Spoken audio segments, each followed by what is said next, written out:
Ah, yes. I thought to myself, Yoko brought me a glass one china. So I'm standing here in our west lightwell right now, and this is a really good place where you could see a mixture of the old and new in our building. Surrounding us, you could see the original wood that was used to build the building 110 years ago. You could also see the actual windows that early immigrants and labor workers looked out of when they lived here throughout the early 20th century.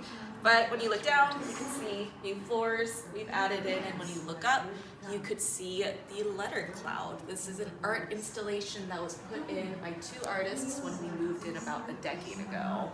And the artist wanted to make you feel as if you were kind of on a boat, traveling through water and time and distance. So you could feel an ocean breeze coming in.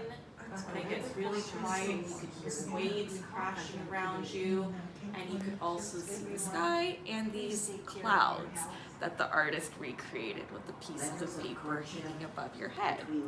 Now, if you look carefully at the clouds on this end, you could see that there's actually writing on them. And those are replicas of real letters that the artists collected from families and people who have traveled.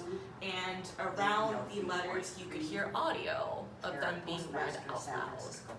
But as you travel across water and time and distance, over here, you can see that these pages are actually blank. And there's a lot of different ways that you can interpret that. But the way I see it is that they're left blank for the stories that have yet to be told, the stories that are still waiting to happen. When you go through our building and when you see our historic hotel, you'll see that that's just one of the many stories that make up our American fabric. We all have stories to tell. All of our families have a story about our journey or how long we've been here. So we want you to think about your own. So what's your story? Although I haven't sent